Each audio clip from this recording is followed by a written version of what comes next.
From the great halls of their house, there are assembled three who hope to one day be the world's greatest driving heroes. Created from the cosmic legends of the universe comes our team captain, the Vision, Bill Fisher. Their soon-to-be Wonder Woman, Vicki Fisher. Our Captain Marvel and head flight trainee, Jennifer Skripchuk. And our Batman, the master of tools, gadgets, and all things mechanical, our mild-mannered soon-to-be billionaire, Alan Danvers. Their mission, to fight injustice, share what is right and wrong, to get you out of your house and come out racing with them, and serve all mankind. They are the Garage Heroes in Training Team. Welcome to the Garage Heroes in Training Podcast. I'm going to be your host for this episode, and my name is Bill. Who do we have? I'm Vicki. I'm Jennifer. I guess that leaves, I'm Alan. Yeah, I'll be Alan. Yep. Yeah, you'll be Alan this time. That's about right. Thanks. So we have a guest with us that scares my wife witlessly for no reason whatsoever. He is the Tech Tyrant of the 24-hour Lemons race. He has a business which I know makes cages for cars. Hell yeah. He spends his life trying to make sure everybody else gets out there on the track and comes back in the same number of pieces and as safely as possible. And we thank him at every single race for doing what he does because it makes all of our friends and us safer on the track. So with us, we have John Pagel. Welcome, John. Hey, thanks for having me. I appreciate being here. Wow. Awesome. Well, Welcome. we'll see if he says that at the end of the podcast. So John, I'm not the best at introductions. I'm a horrible podcast host, but in case people aren't familiar with you and what you're doing, could you kind of add a little bit to our intro and give everybody some background on yourself? Got this job. How did I get it? I showed up at a Lemons race at Altamont, one of the very first races, and pretty much was horrified by what I saw. And at the second event I went to at Thunder Hill, Jay hired me to be his head of tech. You just showed up at a race and you were racing? We were racing. I was actually banned for life at that event because I was driving the V8 Volvo, which is a rather famous car on the West Coast. We built it at my shop. The way I got involved is because the people who wanted to race in Lemons came to me for a cage. And I got on their team and I said, this sounds like fun. I'm going to go do this. And I drove the car like it was a V8 Volvo. I used it to, I elbowed my way around the track. Let's just say that. But the one of my team members rear-ended the Plymouth Fury that Jay was driving in, and Jay swears to this day that it was me, and I got banned for life for driving in Lemons. You got banned for life. I got banned for life. I've since been unbanned, but I was banned for life for driving in Lemons. I think as a tech person, I think it kind of is a good starting point to have like that edge. Like, F you hit the road and then, you want to drive. You think you're worthy to get out. Let me sort this out. Hold on. So well, I applied as a team owner for the next race and I got rejected. And Jay and I said, well, why did we get rejected? We built this really cool Volvo. It's not a V8 and all these other things. And I finally called headquarters and I said, what's going on? They said, the horrible driving that you did got it done. And they let me connect you to Jay. And after he told me how horrible I was, he said, well, can I hire you to run my tech at the next race? Because he knew who I was and what I was doing. And that's basically how it happened. So just for our listeners back at the back wherever they are listening to our podcast, this is in the era where Jay used to throw lemons at the cars on the track. Yeah, we not Jay, the spectators did. We gave boxes of lemons to the spectators in the stands at Altamont, and they threw lemons at so it wasn't. Lemons supplied the lemons. Is that a double? Anyway. And they still do. But we didn't tell them who to throw the lemons at. I mean, when I say we, I wasn't we then. I was the guy on the track who was destroying little cars with my big Volvo, according to Jay. And Jay with your bad driving. Yeah, And right. Jay thought your bad driving was worthy of a spot on his management. I think he realized You were when I available? started, no, well, that I was cheap, maybe. I think he realized when I just walked him around the paddock and said, hey, this is horrible, this is horribler, and this is more horribler yet. This is worse. So you better look at this. It's more badder. It's bigly bad. And at the next event, he says, no, you can't race, but will you come work for me? And I did. And it was pretty soon thereafter that he hired me to be his Tech Tyrant. So have you at that point given up racing for Lemons? No, we built a rather famous car, the snowmobile powered Miata Balto. Okay. And I raced that car some, but I can't race if I'm actually working for Lemons in the same event. And so it was really hard for me to, if I'm at an event for Lemons, I'm in charge of everyone's safety, and I can't be in charge of someone's safety when I'm in the car. So it had to be an event where I wasn't in charge of safety, which became more and more difficult for me. So I don't race much anymore. I go to races. I love racing. I love race cars, but it's very difficult for me to get into a car. So how many races a year were you doing, or do you still do now occasionally? Sorry. Oh, and then it wasn't that many back when we started. Now I'm doing 60-70% of the races I'm officiating at. Do you race anywhere else? I haven't raced. I haven't gotten in. No, that's not true. Like 2 years ago, I helped a team build a Miata. I wasn't in charge of tech at the Lemons race at Sonoma, and I got in a Miata for about half an hour that had no clutch. So I had to match RPMs and play games, and I had a lot of fun. And I have nothing against racing. I'll get in a car and race again. On my bucket list is to do a stage rally, and I have a Volvo 242 that I'm building to do that. Sweet. So John, I know a lot of people go to you for tech advice. They'll go to you for you're kind of the final arbiter, but a lot of people I've seen come to you for specifically for cages or for learning how to build cages. Do you do that as part of your Lemons, or is that a separate entity? Separate thing. That's Evil Genius Racing. My shirt.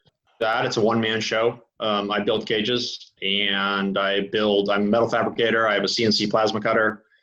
And that's what I do when I'm not working for Lemons. And that makes it, I advise people, and I do lots of cages. You guys had Rob Kreider on here. I built cages in 2 or 3 of his cars. But then he started basing himself more out of Southern California and didn't want to drive all the way up here for cages, and basically had someone else start building his cages. But Rob's an old friend of mine. NASA, 25 hours, that kind of thing. Nice. So when you used to race, you said you raced way back. Yeah. Yeah. What kind of cars did you race? Well, And how did you choose them? Car was a Triumph TR6. I like those. I fell in love with what they looked like when I was like 12 years old, and when I used my paper route money and everything to buy my first car when I was 15 and a half, I bought a TR6. Nice. I autocrossed it soon thereafter, right after I bought it, and of course it broke every time I autocrossed it, and it totally sucked, but I still loved it. But my first real racing there was a program I'm 56 years old. There was a program in the late 70s, early 80s for young racers to road race in showroom stock the first generation Ford Fiesta. And they basically pretty much gave you a Fiesta, which at that time was like a $3,800 car, and sent you out to race it. And that's my first racing was showroom stock racing a Ford Fiesta, a first generation Ford Fiesta with a bolt-in cage in it. Wow. Nice. Now, what made you pick those cars? Because Ford was basically giving it to you, and it was free, and I had no money. It was free. It's for me, right? Well, no, but actually they're good cars. I mean, I having said that, my dad My had husband a loves Fiesta. Ford, so that's why I'm asking. Yeah, no, my dad had a Fiesta, and my sister had a Fiesta in Europe, Mhm. and they both really talked them up, and I drove them. And then when this came out, I'm like, this is a pretty quick little car. And I actually drove Fiestas on the street for a long time after that, the first generation Fiesta. Now, the first generation Fiesta has the ubiquitous Kent 4-cylinder motor that is wonderfully tunable, so using Formula Fords, et cetera. So it is a wonderful thing. Nice.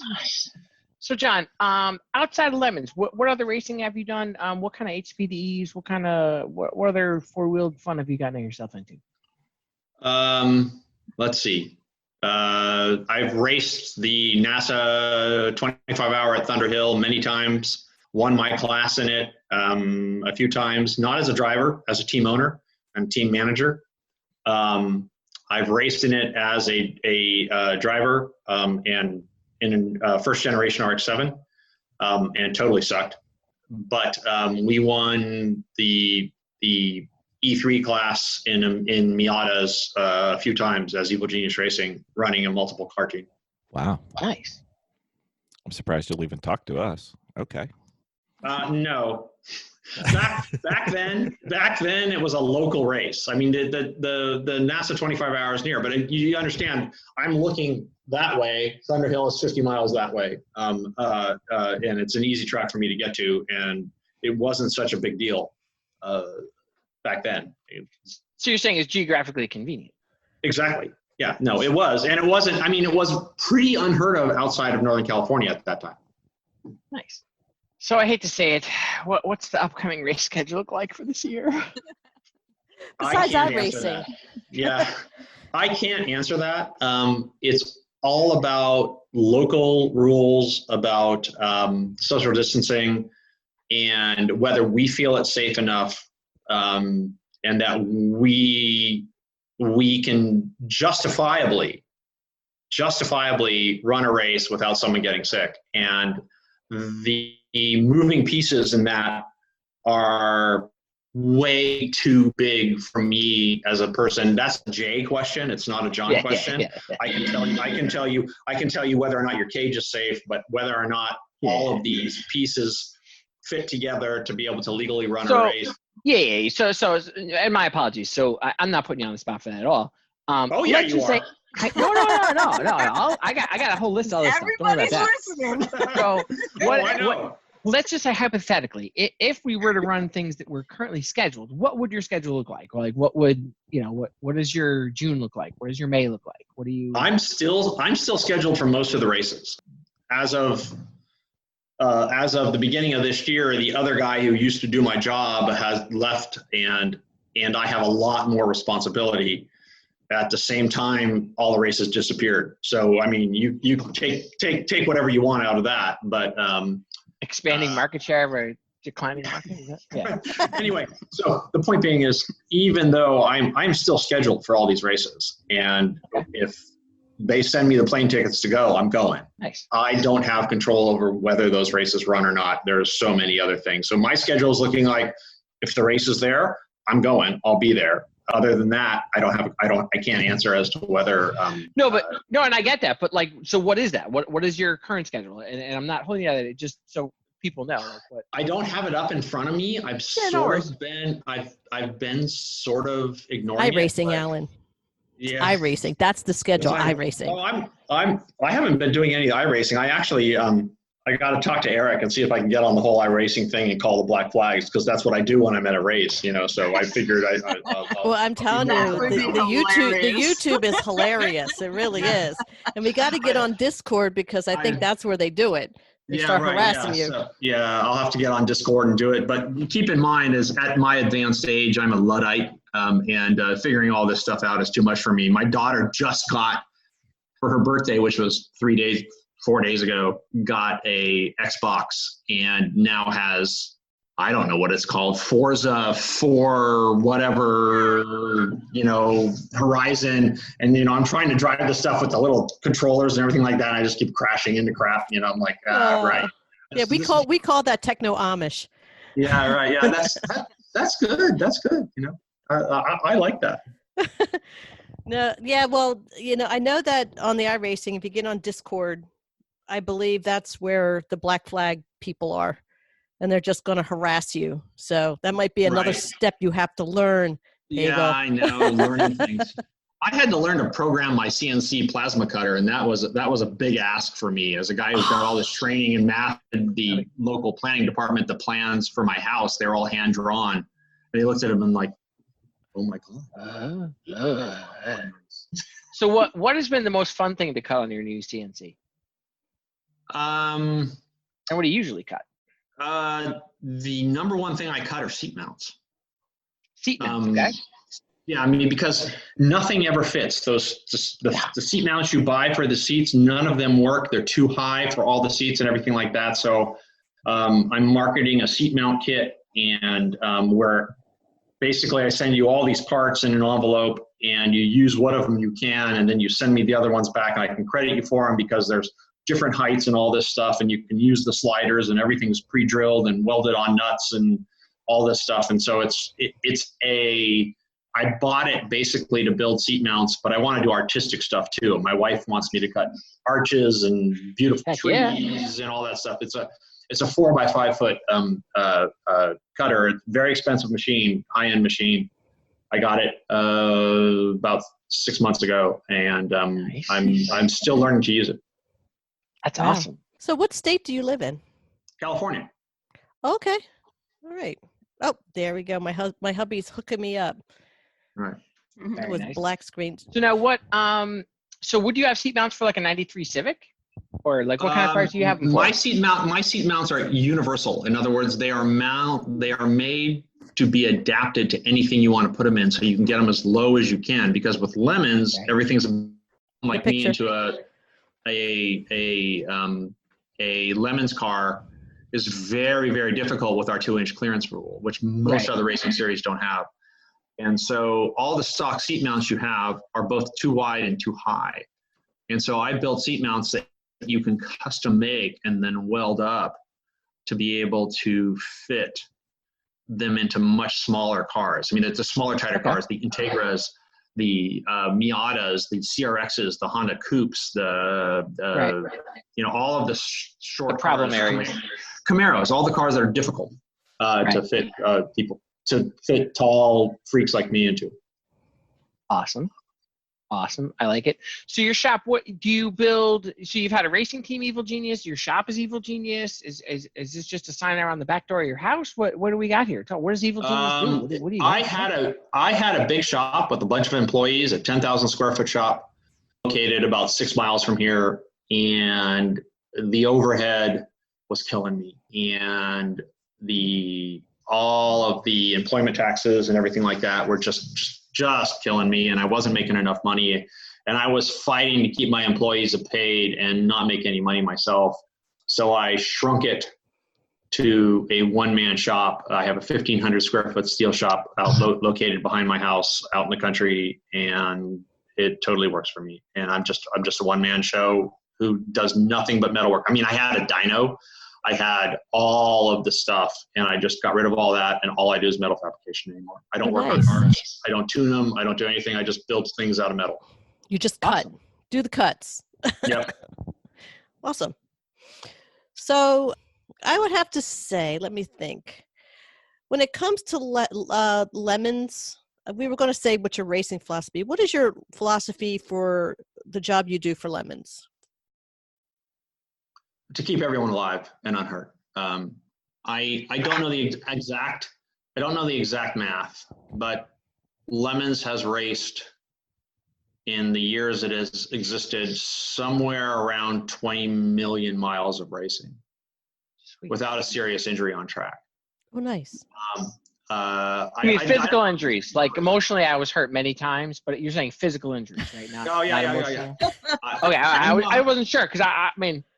I'm not a psychiatrist. You alive, I won't keep you mentally intact. That's the. Well, there's only so much to work with going in. Right. Yeah. Well, that ship's sailing. So. And those people make a lot more money than I do, and you're going to have to pay them a lot more, not me. Okay. All right. They did a brain scan and didn't find anything. Your interaction with your psychologist is going to be quite a bit more expensive. Very Not nice. if it's by the pound. Yeah. So let's- you do so what know are the that focus areas this year? What are we looking for? What are the new safety things? I know last year, the year before, it was batteries. We had to make sure batteries are super tight. What are you making sure is looking real? We had very few updates. We updated some language, but we really didn't change any rules this year. We cleared up language, cleared up some forms just to make them a little bit more readable, et cetera. But basically no rules have changed in the past 2 years ago for the onboard fire systems rather than just a fireball. Awesome. So what do you think are the areas in your job when you're looking at the cars that you find Lemons people have the most struggle with? Reading the rule book. It's around 1,000 words. It's not that hard to read, and we have basically cartoon guides on how to do it right. Lots of good pictures, really good pictures, like a little bit of shading almost, just nice line drawings, very clear. Even idiots could follow them if they looked at them. But they keep failing at what? Mostly. They keep failing. It's Top three. all around the board. Usually fails are a cascade of events. In other words, if you're a new team, you usually get it. You've read all the things. Your welds are good. Your cage design is good. Your belts are mounted right. Or it's a cascade effect. Everything is wrong. There's very little in between if you're a new team. Does that make sense? In other words, I can see a car coming, and I can see that the driver's head is over the cage, and I get in there, the welds are bad, the seats are mounted wrong. So there's either people who pay attention to the rules, or there's people who just totally ignore them, and it's a cascade effect because usually it's fixable. They are the people that are attention to detail or just half-ass it. I don't even know it's that. I think, well, one of the biggest problems is people don't read the rules. They have a preset idea. For example, you take your car to a guy who builds circle track cages and say, build me a cage, and you hand him the rules, and he totally ignores them. And the people go, well, I handed you the rules. And he just says, well, I built the cage I always build. That's the problem, right? There's that whole thing. And I say, well, did you hand the guy a set of rules? You know, they say, yeah, and he still built this. And I'm like, it fails on many things. And then you get the high school kids, to just an example, who have never raced before, never done circle track, never done anything else. They read the rules inside out backwards. They're going to sleep with them at night, you know, under their pillow, and they show up and they get it right, you know. Whereas, you know, the guys have been racing for 20 years and circle track behind them get sent home, right? I mean, that is a real situation. It's not always. You think they know more? And I'm not saying I'm right. I'm not saying our rules are perfect. I'm not saying anything like that. I'm not trying to say that we are the be all and end all. I'm saying we have a set of rules, but a lot of people build to a different set of rules and then are really, really surprised when their car doesn't pass our rules. So how do you think overall Lemons has done so far? Like good, bad, ugly. Give us an example of each. Well, not this year, but we have tons of racers. We keep people very, very safe, and we try really, really hard to make everything work. I mean, there's good, bad, and ugly. I'm not going to go into cars or places or anything like that, but I mean, there's been horrible failures, really bad cages. There's been all of those things. It's hard to say what's good, bad, and ugly, but what I would say is that. How about most memorable?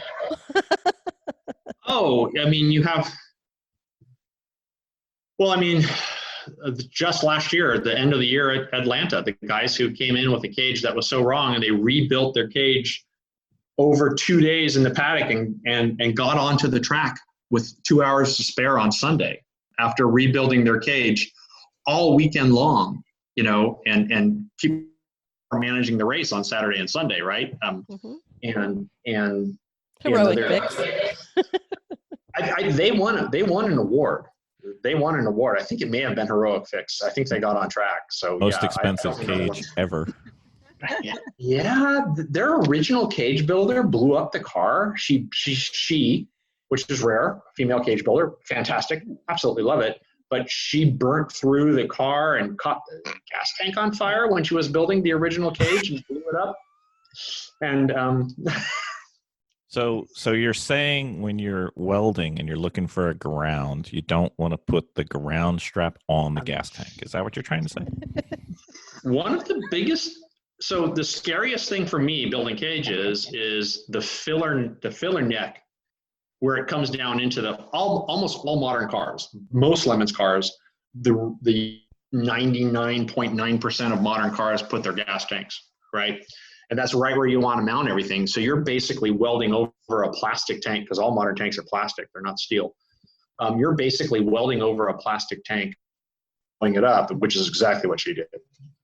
Wow. So,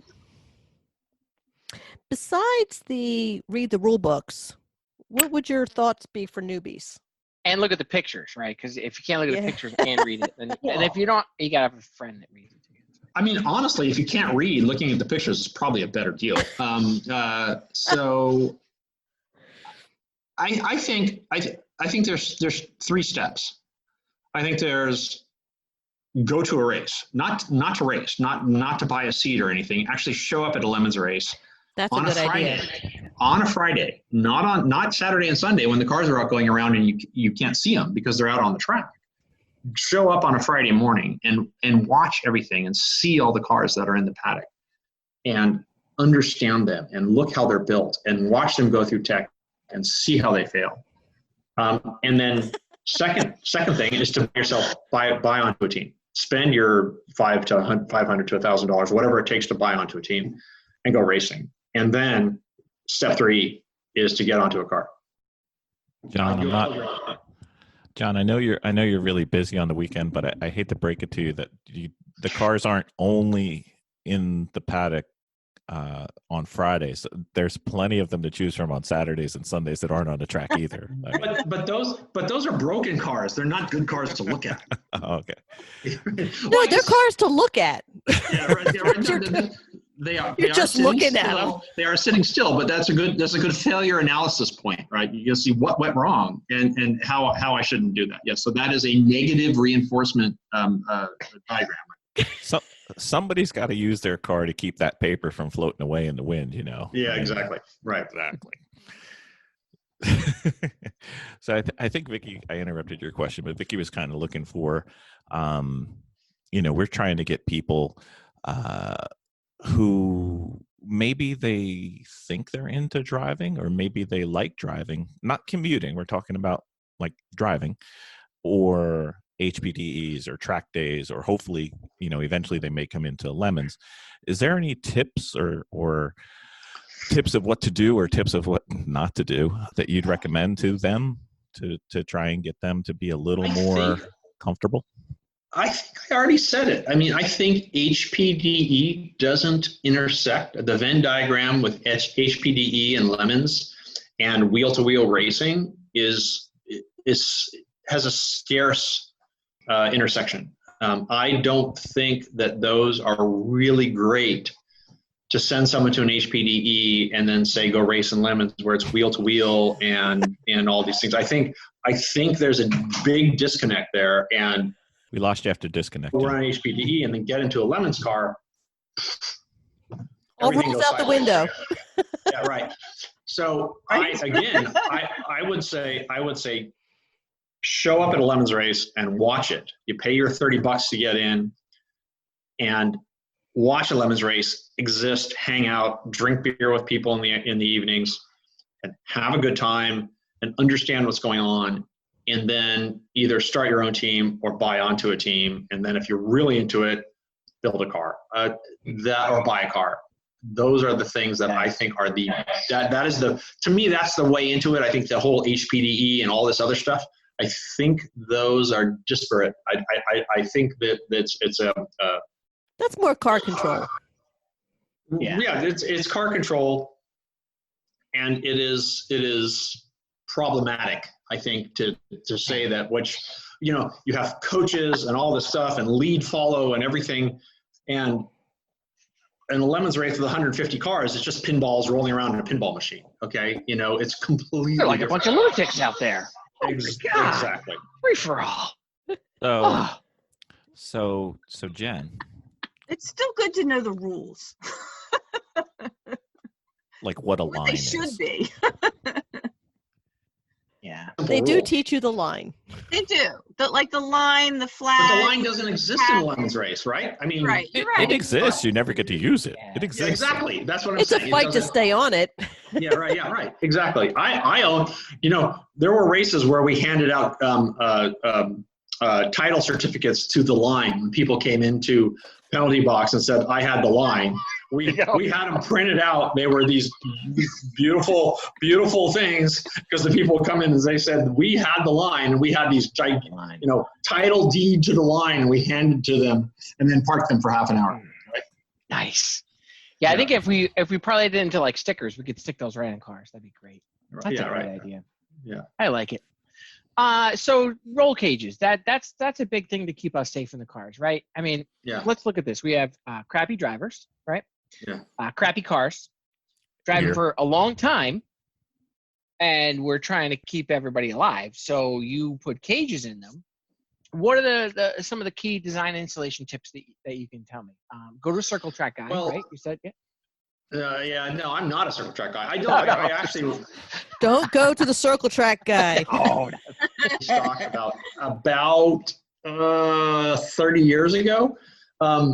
Anyway, because people would totally like kill you if they found out that you used a BM 2002 on a round tail light, valuable 2002 in a circle track, a dirt track.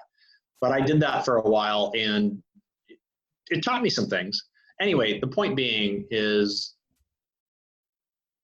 the best way to get a cage, and I'm a professional cage builder, I'm a custom cage builder, so take this with a grain of salt, and you're way safer because a custom cage can be pushed higher, wider. Well, when someone brings a car to me for a cage, I ask them, how tall is your tallest driver? What's his inseam? So I know how long his torso is compared to his legs, so I can build the cage tall enough and know where the seat mount goes, and oak cage, so to speak, to fit the drivers, both tall and small. You put your seat mount in with a slider at a very high angle, so as it goes forward, it goes up, so they can see over the front of the car. There's all those kind of things. If your cage builder's not asking you questions like that, that's not a cage builder. That's a guy who just keeps cookie cutting out the same crap every single day, right? And a lot of that stuff is not. Kits are good. There's one. There's other than myself, Genius Racing. You didn't hear it here. As a cage kit supplier, I do supply cage kits but I only supply cage kits for cars I've actually touched. I don't take measurements. In other words, if you want a cage kit for something that I haven't touched before, I'll say no, I can't do it. I'm not going to do it. I'm not going to just take your measurements and build a cage. I like that. But I've touched lots of cars. I mean, you want a cage kit? You want a cage kit for a Borg Ward Isabella, a Humbler Super Snipe, a Scorpion. I have built cages in some really weird cars. Okay. Nice. Just yesterday, these guys called me and said, well, we're building a launch a Scorpion. I'm like, yeah, I have the notes on that. I can build you a cage kit. And they're like, no. I'm like, oh yeah, I've got it. I've built two. And they're like, well, no, they don't want a cage kit because they're smarter than I am. And those are the kind of things. So, and then we use roll cage components out of, I'm going to call it the Carolinas. I keep forgetting whether he's in North Carolina or South Carolina. Right. Those are the only, all the kits you buy at Jegs and from Summit and all those things, they're really hard to make past Lemons. Wait, did you see my order list? You saw those things I ordered from Summit and Jegs? Oh my God, I didn't think Well, no. Screen share? What's going on here? So Summit and Jegs sell significantly cool parts. Don't get me wrong, but their cage kits are Rhodes or Jegs kits, etc., and they're just They're drag racing kits. They have no rules about helmet height or any of those kind of things that make them very difficult to pass on the track. I like it. So Helmet height. That's how I got that Miata. Whoa. she's- TMI, she's- people. Hold on. She stole the Miata. Yes. So Right. John, we have a listener. Let's call him Jeff W. I believe he had a question. Was PVC a structural material for cages, in your opinion? I mean, you do this professionally. PVC. Yeah, PVC is fine as long as it can pass the fire test. You know, if we put a torch on it and it melts, yeah, you're not going to pass. Interestingly, just yesterday, I saw a post about on a 4-wheel drive suspension forum, which I stay in because I do that kind of stuff, where the people had taken the chrome moly tube, all of the barcodes along the side, and put purple primer on the ends and everything like that. And so everyone's like going under the car, that's totally going to fail, but it's not. It's actually chrome moly tubing that is painted to look like PVC. Absolutely brilliant. One of the best trolling things I've ever seen in I saw that picture. Nice. It's absolutely beautiful. I love it. Oh man, that rolls through. I bet people are just like, wait, what? Wait a minute. Yeah, right. It was gorgeous. It was. I wish I'd thought of it. I wish I thought of it now. So, just on the roll caging, because that you are doing roll caging. Wait, hold on. Time out, Vic. When you picture roll caging, what is he doing when he's roll caging? Is that like a cage match, or is it a role playing in a game? Because I don't have the picture right now. So if you can, he's rolling them cages. So, but what I'm thinking is since you do it so frequently, how long does it take for you to complete a cage? It depends on what else I have to do in my life. How long it actually takes me to build a cage, I would say is about 30 hours. Okay. Of time, start to finish, depending on how clean the car gets here and whether I have to remove sunroof or plasma cutter generic doors setup out. is what you're saying, right? Yeah. Yeah, right. It actually takes just as much time to weld the plates in as it does for me to bend and put the bars in, because I have a computer controlled bender. I have all this stuff. I can bend and weld the tubes in, and I have 2 incredible notchers. And so I have all of the equipment to build the tubing really, really quickly. But the scut work of cleaning the tar out of the corners and welding the plates in thin to thick and all this other stuff with all the dirt and the plastic and the gas tanks and all the other stuff you have to do, it can be. Wait, people bring you dirty cars? They're not like brand new. They're old. You don't want to talk to me about that subject. The building a cage is half putting the plates in for me and half actually building the cage. Now, once the plates are in, I can pound out a cage in a day. I mean, basically 8 hours, but it can take me up to 15 hours to put the plates in. Nice. I like it. And where you start with typically your cages, are they a main hoop with a halo with the legs? What kind of design do you use? I've never built a halo cage in my life. All of my cages are down bar style cages. Down bar. In other words, the bars go from the main hoop, follow along the top of the car, go down the A-pillar, and go down not to the floor, to the sill. All my cages also, all of my cages mount to the sill. They don't mount to the floor because the floor is weak. To the sill. Oh, so the vertical there is what you're saying, right? Call it the rocker, I guess. Okay, all right, I got you. Yeah. Nice. Excellent. What do you got, Bill? So we're in the midst of our first cage build for a Honda Civic, and we talked to you about it, and we wanted to check in. And the thing that we're concerned about is the car is not that big, and some of us, not me, but some of us are larger. So what we're trying to do is we're trying to see if there's any tips or tricks that you have to kind of nestle that bar closer to the profile of the door so that we can maximize our driver in and out capability. 25 years of experience building cages? Perhaps something a little faster? I'm very serious. When you come and write the check, so to speak, to someone like me, I'm going to guarantee that your biggest driver is going to fit in it, right? And it's going to cost you. Yeah. There's no doubt about that. And a halo cage is always lower and always has less room in it than a down bar style cage. Always. It's just the physics of the situation. And the cheaper the cage is, the more likely it is to be a halo cage, because that's cheaper for someone to build a kit for, etc. So, you know, a custom cage, and nowadays my cages are $2,500 plus. That's not bad. Yeah, no, a lot of people charge a lot more than I do. But Around here, they charge about double. You know, but everyone says, well, there's a jigs kit for $395. I'm going to buy that. They don't work. Simply put. But I mean, the point being is that you have to have knowledge. I teach cage building classes. The tuition for that cage building class is $500, and I don't do that cage building class unless I have at least 10 students. And me and those students build 2 cages over the course of a 3-day weekend. Yeah, we had somebody on who has a car with one of those cages you guys built. Right. Can't remember who it was. I teach my skills. I mean, and I teach those methods to do it, but I also teach them on the equipment I have. So, you know, I have a really good hydraulic bender. I have really good notchers. I have all these kind of stuff, but I teach my skills of measuring the car and pushing the cage up as high as you possibly can.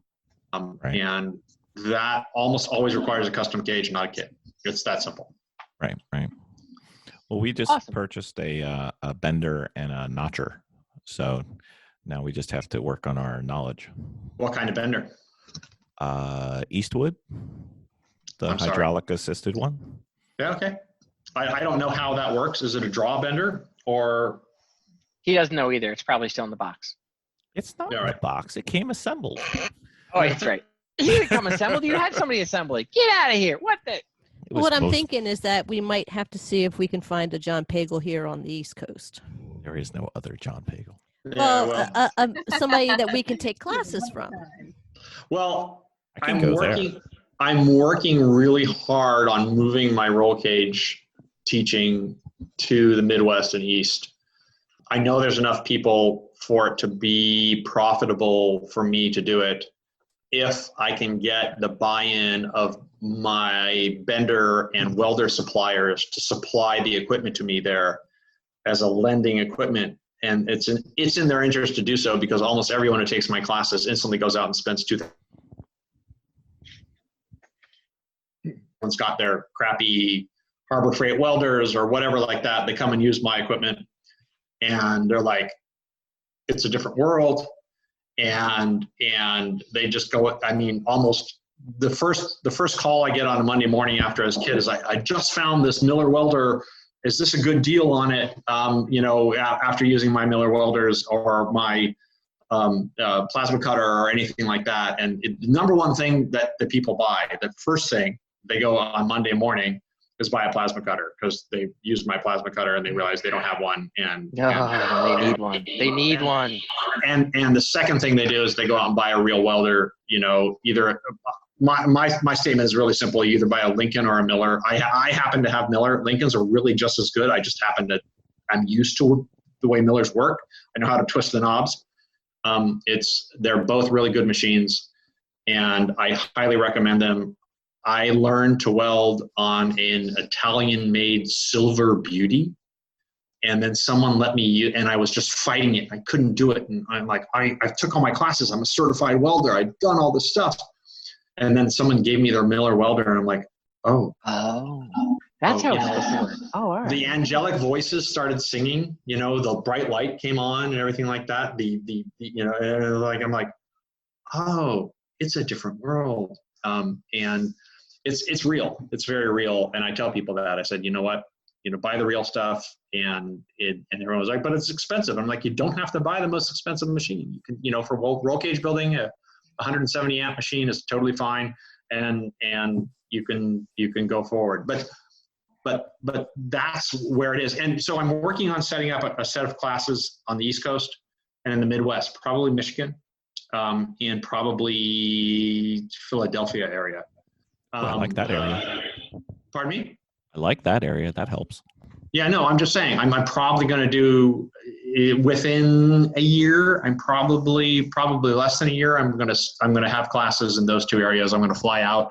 I'm going to have all the equipment delivered, and pull off. As long as I have at least 10 students, I will probably pull off those classes in those two areas. You probably have 2 or 3 that are hosts of a podcast. I know. I'm just saying. Might look like us. I don't know. Yeah, right. So we're going to do the Fast and Furious now. But no. Okay, go ahead. I'll let So you finish. what about adjusting the darkness of the helmets, the welding helmets, for like arc welding?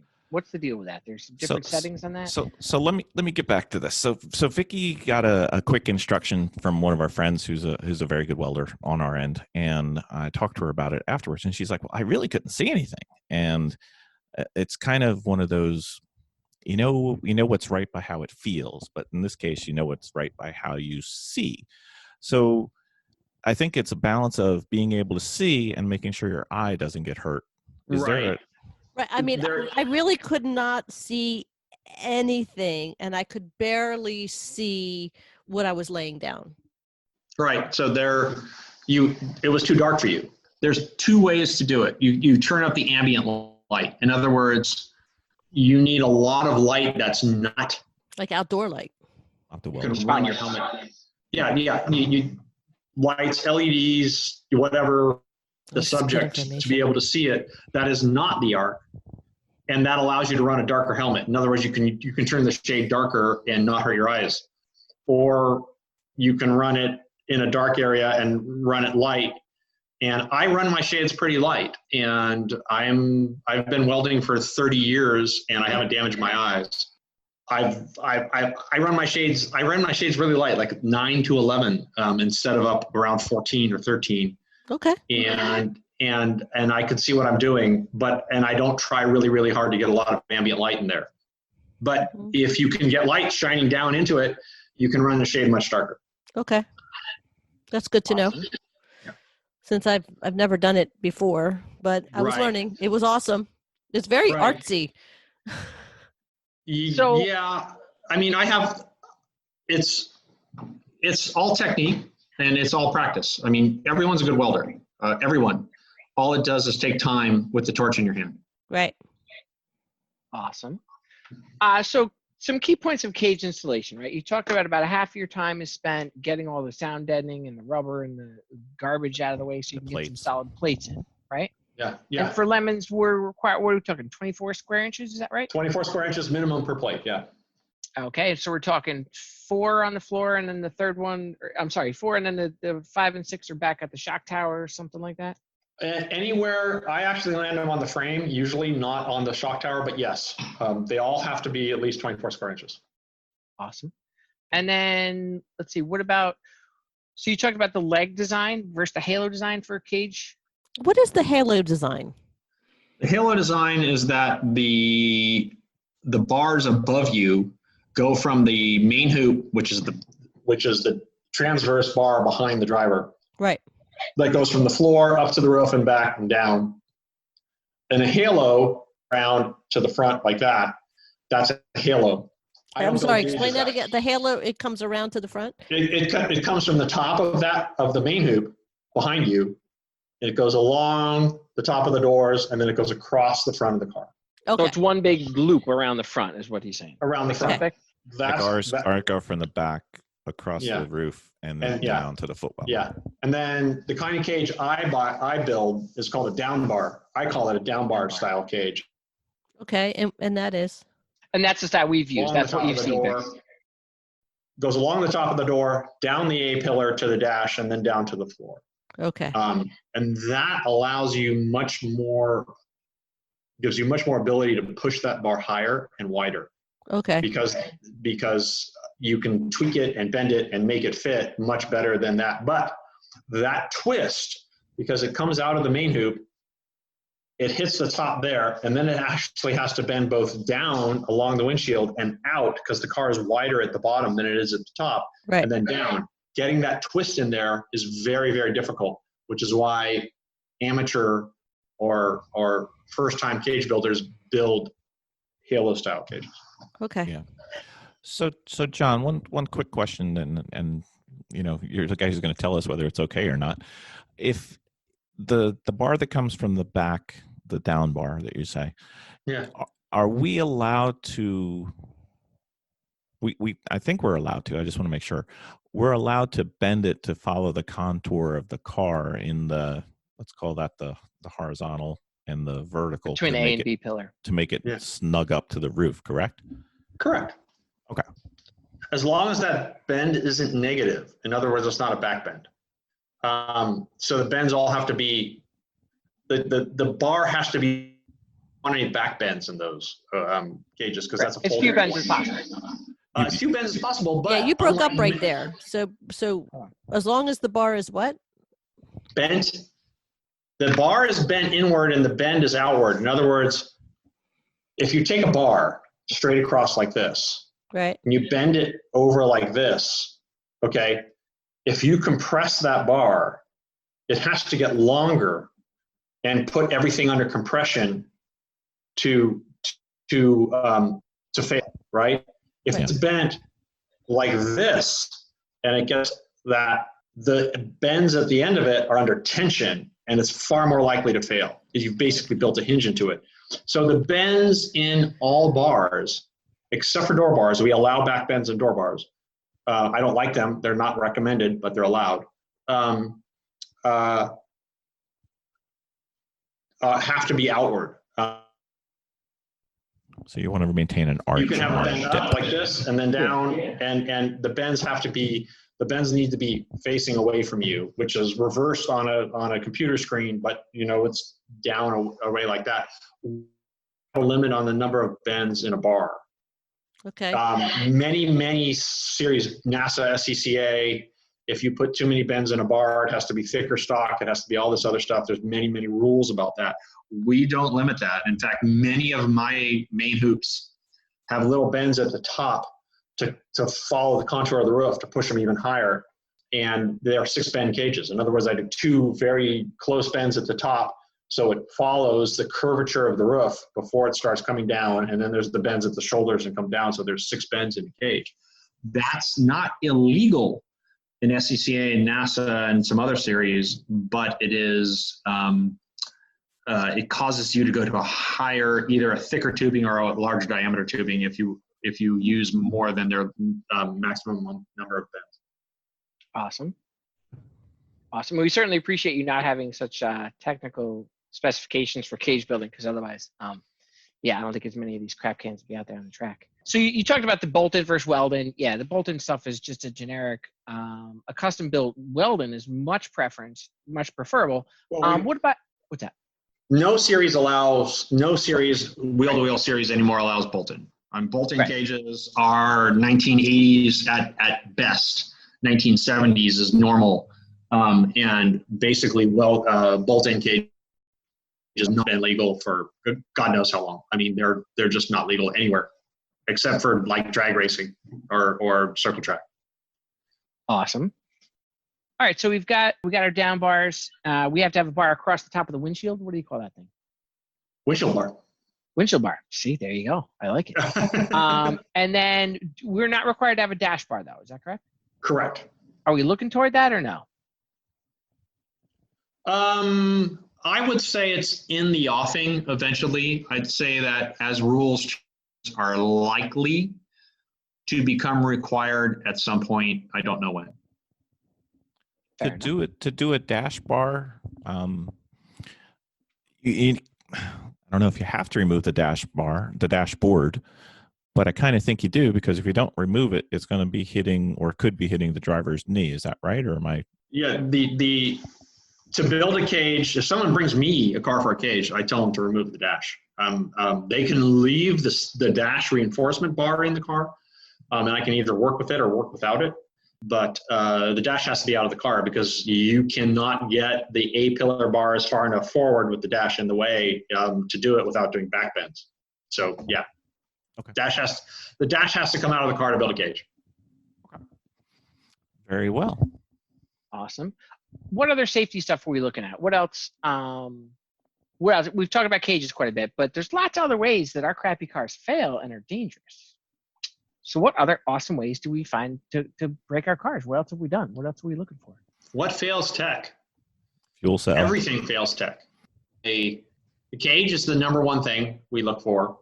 And oftentimes, they bring a guy in and there's a 5'4" dude in the car, and I can tell right away that the seat's too high for the cage. And I say, go get me your tallest driver. And they put that driver in, his head is above the bars, and I don't fail the car. If that's the only thing it fails on, the car doesn't fail. It doesn't, even the driver doesn't fail. It's just like, we will catch him because we look for that height as the car goes onto track every single time. We train our people to do that. I'm like, that driver is not going to be able to drive this car. It doesn't mean the car fails. It doesn't mean the team fails. It just means that driver cannot drive that car. Right. Lots of people can't wrap the seatbelts right. Lots of people don't put the sub strap in the right place. It either needs to go straight down or go backwards, and they have it running over the front of the seat, even though there's a hole in the seat. Their kill switch is not marked. Tow hook's not marked. Tow hook's non-existent. Illegal tires. So many people try thinking that we're not going to find a sub 190 tread wear tires. Yeah, we find them all the time. But it's got no markings on it. I'm like, well, that's an illegal tire then. See ya. The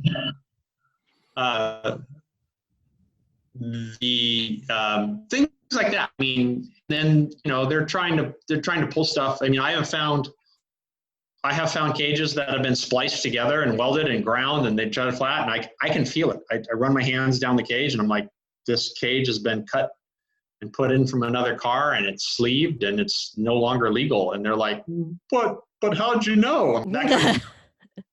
That kind of stuff happens, and that's fatal. I mean, they're done. I mean, that car's not going to run. And though I've pronounced them fatal and sent them packing, and then they show up the next morning with a brand new cage in the car. I'm like, oh, how the hell did that happen? Someone spent a lot of money, but it works. They get it done, and I'm totally fine with that. Right. So we have a glorious incident that we refer to as Splashgate, where we were at New Hampshire. Was it last year? No, year before. Yes, last year. No, year before, I think. Anyway, doesn't matter. John doesn't care. So we had. But I was there. Yeah, I always do New Hampshire. Yeah. So we had a car that you see. Vicki, our host, she drives so fast, just so fast around the turn, So fast that the gas couldn't stay in the tank and just wanted to be free. Yeah. So we pull the car in, or the truck in, and we're told, some of the gas evaporated really quickly. Yeah. Make sure you evaporated. Just magically disappeared. Don't know what happened. Because if you go out again and it happens, you're done. You're done. So my question though is, because we were done, by the way, we managed to whop a lovely 19 laps for that weekend, which solid laps. We understand the rule, but my question is, we're kind of in a box, right? So we're not allowed to do stunting and exploding and go at any speed in the paddock, and most of the cars aren't street legal. So you really can't see if it's going to slosh at 2 miles an hour. So is there any solution that's possible there, or is it just put a belt suspenders, a little super glue, and plutonium to make sure the gas doesn't come out? There is solid design for fuel cells, and there's solid design for stock tanks. And you shouldn't have to test it. It's either built right or it's not built right. It's either 100% stock. Yeah. It's either 100% stock, which is what we allow. Which it totally was. Unmodified. Totally unmodified. Correct. But I think the lid itself wasn't. The cap failed. Yeah, the cap wasn't great. Right. Well, whatever. I mean, the point is that it shouldn't need to be tested. A stock fuel system can handle that, and a well-installed fuel cell can handle that. And never the twain shall meet, right? In other words, I have zero forgiveness for fuel spills. So you can talk to me about super glue and all that kind of stuff, and I'm going to look at you right in the face and say, you are telling me you don't want to race in lemons because you don't care about dying in a fire. No, I was trying to come up with a solution for someone else because we I took was it. been in a fire in a race car. You are not ever going to get any kind of fuel spills or anything by me. Your car's spilling fuel. You got one chance to fix it, or I'm sending you home. You know, and I'm not gonna play with that. You want me to show you the burns on my foot? I will. I'm not gonna play that game, right? And See, so this is the scary Pagel I was talking about. I love it. We're not going to play. I mean, and we have a very, very distinct thing. It's like 100% stock. And guess what? Working stock fuel systems work. I mean, and unless you're talking about the 60s or 70s, you know, some super old car. But a working stock fuel system will not leak fuel when the car is upside down. Okay? And a correctly installed fuel cell will not either. And there's nothing between those. So talking about Band-Aids and super glue and all that kind of stuff just makes the hackles on the back of my neck stand up, and I don't want to play.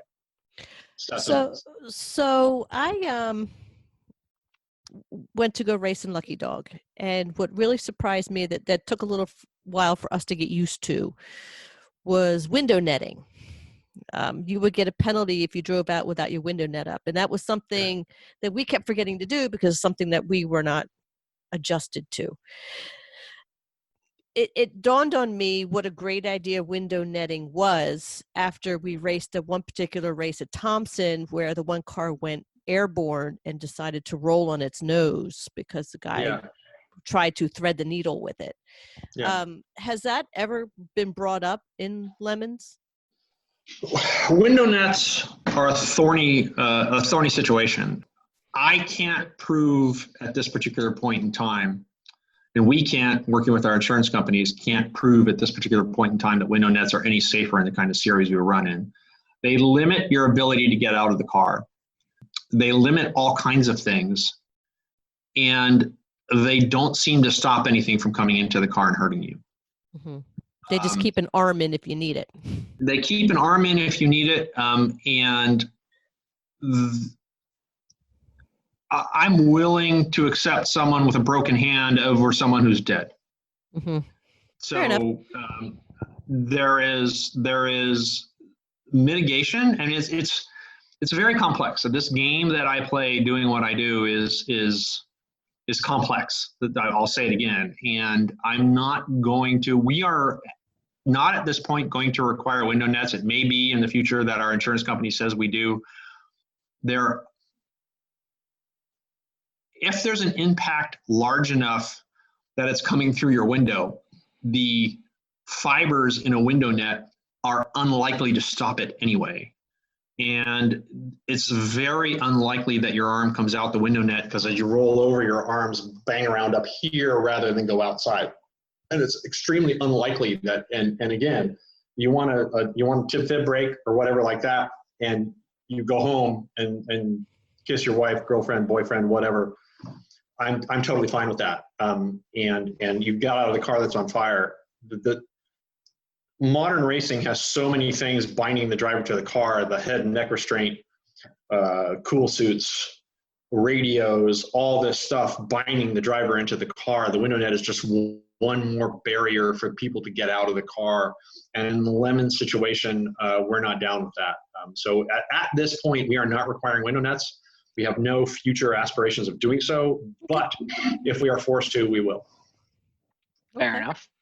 What do you think about drivers getting out of a car fast if it happens to be on fire? We had one driver that was complaining a little bit about not being able to get out of a car fast enough. How quickly should a driver be able to get out of a car? You should go from fully.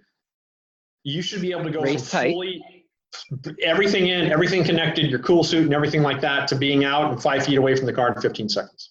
Excellent. I mean, that's a really good timeline. That's how long your suit affords you, basically. Your suit in a high temperature fire, your suit will save you for about 12 seconds, and 15 to 3 seconds as a padding to get you out of the car. And realizing that doing that is in perfect conditions, that you didn't just wreck on the track, and you're not freaked out, and you're not maybe injured. You're not upside down. You're upside down. That's right. Right. Yeah. Yeah, there's that. So Once you crash definitely your a good- car, the first thing you do before you undo, if you think you're on the track and everything's going wrong, what's the first thing you do before you undo your seatbelts? E-stop. Yeah, look around, right? Like 2 feet in. You put your head up because you don't know whether you're up, your hand up, and you put it on the roof because you don't know whether you're upside down or not. Oh. You take a big hit and you're so strapped in so tight, you don't know whether you're Can't upside feel down. it. Yeah, up or There's down, there's no indication whether you are. And if you undo your belts when you're hanging upside down, boom, there goes your neck. Gotcha. Yeah, feel it, because you'll feel your arm either getting pulled up or you have to push it up, and you'll know. Well, no, just hold yourself up when you undo your belts. When you flip hold yourself. So you can honestly don't know. slither down Well, instead of smacking on your head. exactly, right? You know, if you've had a big impact, you always put your hand up before you undo your, and then that saves your neck, right? You know, it's one of those weird things happened to me, you know, and it's absolutely true that once you get shaken and stirred and you're there, you've had a big impact. You don't have things that a human body uses to gauge whether you're right side up or not. I've been taken away by the tension of the belts, right? In other words, you're strapped into the car, and all of the things that tell you that gravity is working or not working have been taken away by the seatbelts and the Hans device and all that kind of stuff, and you don't even know whether you're right side up or upside down. Good tip. I didn't know. Awesome. I thought I was going to turn my car off. That's good information to know.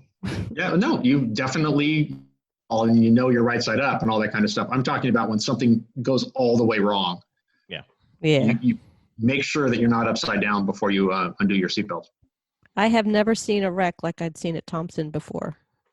You know, just I mean, like right there, Bill had driven through it, but and these things have all been brought up. It just it made me appreciate what you do even more, because he was just like, hey, you know, just standing there. He was shooken up, and I think he felt really, really bad for a car because he was arrive and drive.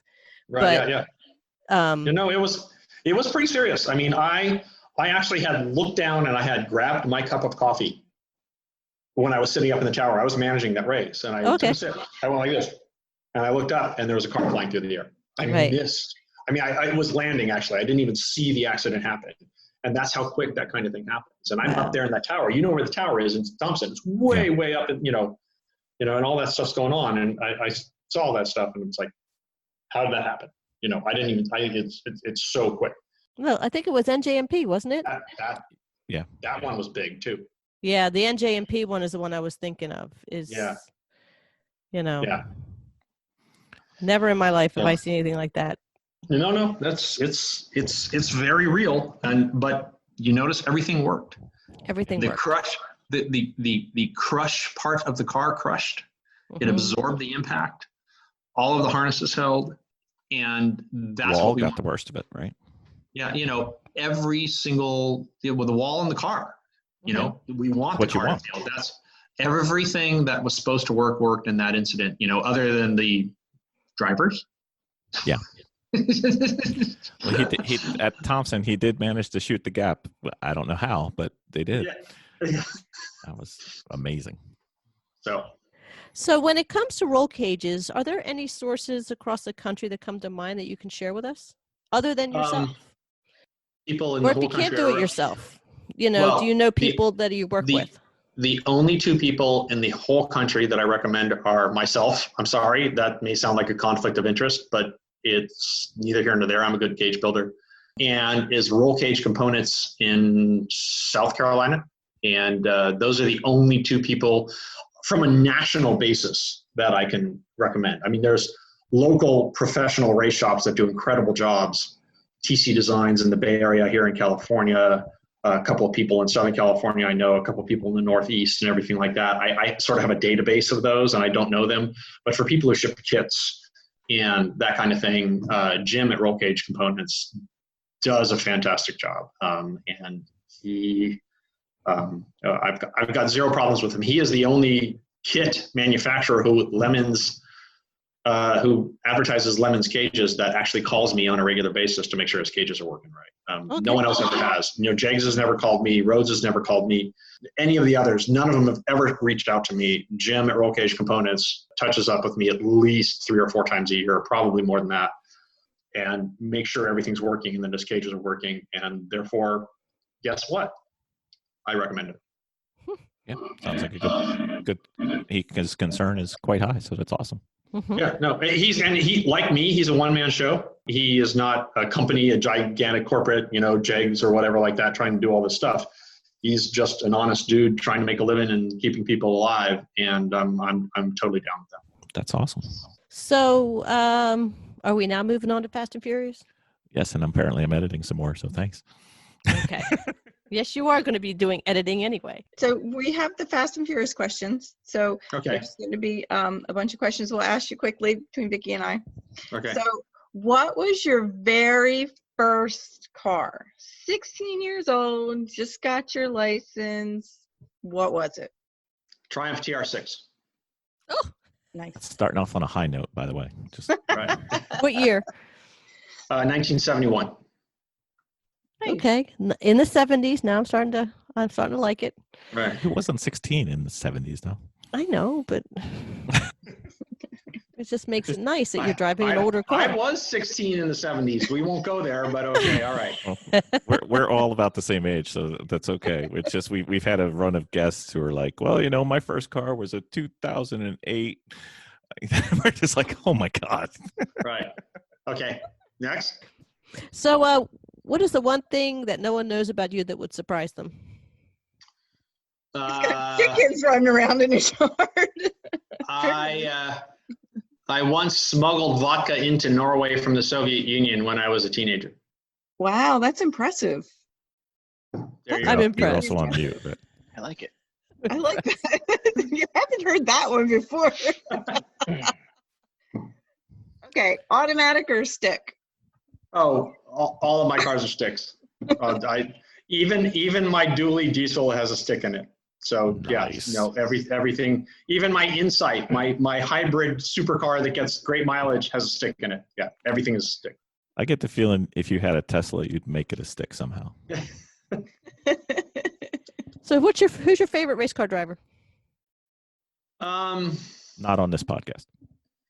Probably. You guys aren't even in the radar. We know. Yeah, well, you're Lemons racers. Who is my favorite race car driver? That's a tough one. It's probably Jimmy Clark Really? from the 60s. Yeah. Why's that? He could do anything. I mean, there's those wonderful pictures of him backing a Ford Cortina through the corners.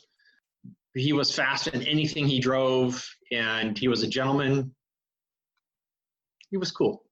Yeah. No, there's no doubt. I was just curious as to Yeah. how you got there because we haven't Right. had that one yet, and I'm pretty Yeah. sure Vicky's going to be looking it up on the internet tonight. So, is this Dick's brother? Okay, front wheel drive, rear wheel drive, 4-wheel drive, or does it matter?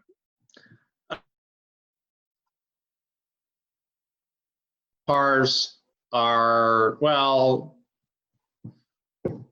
my daily drivers, the 3 cars that my family drives daily is a V70R Volvo, which is all-wheel drive, my Honda Insight, which is front-wheel drive, and my dually diesel, which is rear-wheel drive. But pretty much all of my cars that I've raced, Miatas, Austin Healey's,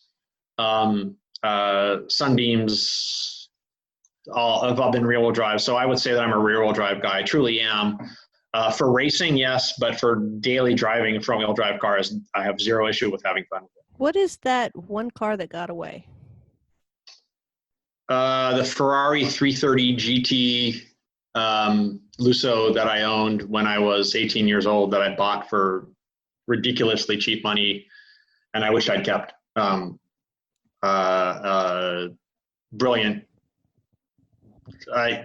It was worn out. The motor was smoking, and I had to pour oil into it. I actually had to drive it around with spark plugs, 12 of them, Wow. and change the spark plugs like every 100 miles because they kept fouling out. But I sold it. I made $4,000 on it, which seemed like a king's ransom in 1984 3 or 4 or whatever that was. But you know, I sold it for $12,000. It's now a $170,000 car. Okay. So what is your dream car for the road, and what is your dream car for the race? This is the same car. Same car. Alpha TZ1. Okay. 364. What's your dream car for a race to start a build from?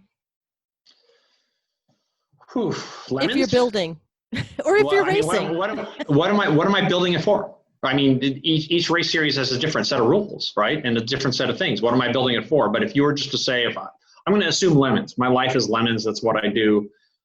I think I would build. Oh, I built it. I built a snowmobile-powered Miata, and it was the most awesome car I've ever raced in my life. Probably. God, that's a hard question to answer. There's just so many cars out there. How about if we go a different way? What if we say a new team calls you up and says, John, what car should we start with? For lemons. For lemons. Yeah. I'd say an E30. E30 BMWs to me are absolutely wonderful cars. I love the way they look. I love the boxiness of them. I love the fact that you can put anything you want to into them. They're getting expensive. I understand that. They're cheaty. I understand that. There's something about them that I really like. And that's my answer. Some podcasts would call them boring, but we're not. Oh, they're very much boring. But do you want to race, or do you want to, you know, again, I built a snowmobile powered Miata that set track records and almost won multiple races. And it was a brilliant car, but it had a glass jaw and we couldn't keep it alive. And it took 2 high-end engineers to keep that car on the track. And we still failed to keep it on the track. That it was looking for snow. It probably wanted Road Atlanta. Yeah, right. There you go. Anyway, I would start with something like that. Should I say that I'm anti-American car? No, I have never been into American cars, big V8s or anything like that. Camaros, Mustangs, anything. Just, it's never been my scene. I started out with British cars, Triumphs, Austin Healey's, Sunbeams, of which I still own one of each.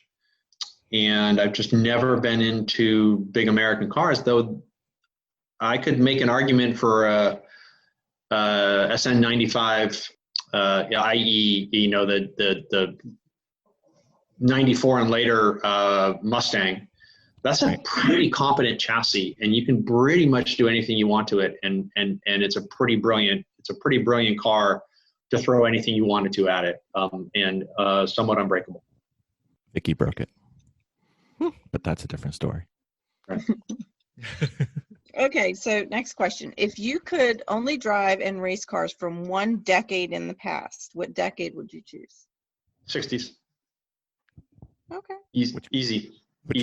Which cars would you go You're after? talking to a guy who's owned a 60 Austin Healey, Triumphs, all that kind of stuff. I'm building I have a 1960 Austin Healey I've owned for 37 years, and I'm building it into a rally replica car from you know, and I'm building it to be a race car from 1961.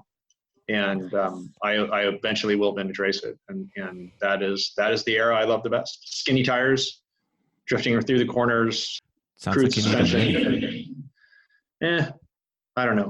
I've raced front wheel drive, and I've done okay, but yeah, I don't want a front wheel drive car. All right. Well, if you built a snowmobile powered car, I'm pretty sure you could make a mini rear wheel drive. So Yeah. Vicki hates my question, but I ask it anyway. Jeremy, Hammond, May, Chris, Matt, other, none of the above? My problem is politics and what they do. I love watching their shows, especially the Grand Tour. Right. But just for TV, if they didn't exist personally. No, I can't separate that. I'm sorry, I can't separate the inability and all of the shows he does, from the reassemblers to talking about space and everything else he does, he's a consummate showman and a very, very intelligent guy. And I would say that he is the best, let's call him automotive, but I would call him a technological presenter on TV. And I can dismiss the other two. Okay. All right. So where would your ultimate road trip be from and to, and in what car? I'd like to go back to Norway. I would love to go to Norway. Well, I spent a year there as an exchange student. Okay. Hence the smuggling of vodka. We won't go there now. Probably past the statute of limitations on that. Oh, way past. And Can't imagine that's the worst thing that's ever been smuggled into Norway either. So yeah, well, I would say that I really like the roads of Ireland. I have an Irish family and I've been there, and I've been there. And I like Norway. I've heard Scotland's nice too. Scotland, I haven't spent much time in Scotland. I barely got across the Hadrian's Wall and didn't spend much time up there. I had rented a Cosworth Sierra at the time. This is 1992. And so I had the ultimate car to tour England in. I mean, it was for sure. Cool. I returned it with no tread left on the rear tires. And what was I going to say? I'm a Northern Californian, and Highway 49, Highway 1, Highway 28, Highway 299, Highway 199, through all the hills of Northern California, uncrowded, brilliantly beautiful, not that much law enforcement. It's hard to beat my hometown. I mean, yes, I'm in Davis. I'm in the middle of the Central Valley, but the roads of Northern California are top notch. Yeah, you don't have to go to find something. And they're an hour away from me. I mean, they're driving my Austin Healey from where I used to live in Sebastopol, California, up the coast, across 128 through Boonville and then down. I mean, you're talking about sweeping corners through redwood trees with no people on them. Magical, absolutely magical.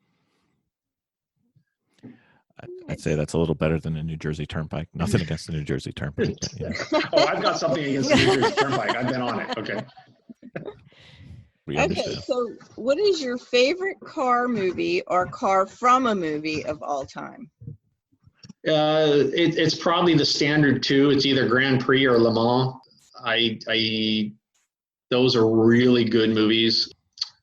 I can't choose between one of the two. They're separate genres, really. One has got a romance built in it. One has got very little dialogue, and it's all about cars. And the two of them are both, to me, the only car movies. I don't like wreck 'em up car chases in the city and everything, or any of the Fast and Furious ones where the physics just are. I tried to watch the very first Fast and Furious movie, and I'm like, this is the stupidest thing I've ever seen in my life. Because when you're a car builder and you're a mechanic and you keep race cars on the track and people pay you to do it, your God is physics, right? And then these movies that totally take physics and just toss it away. So you're not a big fan of the one where I believe it's a lichen jumps from one building to the other in Saudi Arabia. I'm guessing the physics might have got you a little bit on that. I haven't seen it, so I wouldn't watch that movie. There's no reason for me to ever turn that movie on. You'd have to pay me a lot of money to watch a movie like that. It makes no sense. I know. All right. Of all the cars that you had last seen in Lemons, which one would you like to take out for a spin? Anything by Speedy Cop. What's any but cars by Speedy Cop? I've been offered rides in some of the best cars on the West Coast. Uh-huh. From Pete Presley in Cerveza to